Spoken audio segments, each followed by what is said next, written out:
喂，Crystal，知唔知你背後呢間麵家乜料啊？梗係知啦，呢間麵檔咧已經係超過70年嘅歷史，同埋咧佢連續4年都係攞到米芝蓮大獎。近排咧阿林家棟嗰套戲咧都喺呢度取景嘅啫喎。好食啊？係咩？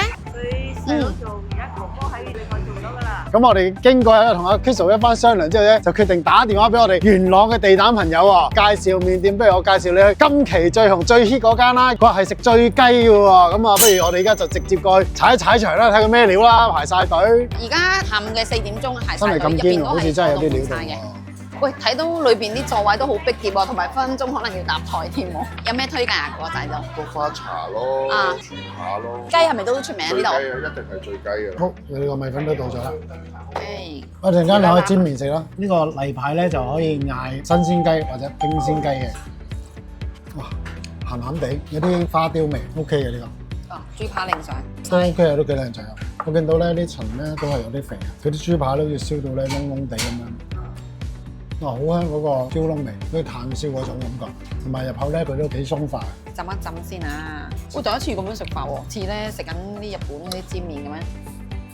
不過我中意食喎。如果你就咁飲咧，會鹹少少啊。如果你浸埋嗰個米粉咧，每一啖米粉咧索到個汁咧，幾香啊！個花雕個濃郁味都好重。嗱，我哋呢一嚿咧係新鮮雞啊，唔係冰鮮嘅喎。哇，真係唔同喎，好甜喎，仲好爽喎，個雞味真係好濃郁喎，所以大家咧一場嚟到咧，我覺得真係要嗌新鮮雞。個伙計咧就話呢度係例牌，好似我覺得係半隻，你睇下呢度幾大。同埋咧，我想講咧，佢呢度咧有雞腎，街市買冰鮮雞咧唔會有呢啲雞腎嘅，個雞腎超級爽口，同埋咧食到有雞腎嘅香味，因為唔係嗰啲急凍貨嚟，有啲肉啲層次幾分明。我知點解佢個汁要有咁嘅鹹嘅，因為佢嗦落啲雞度咧就變咗唔鹹。啱啱好，咬落去佢有口感嘅，爽口嘅。好，唔該晒，拜拜，好，拜拜。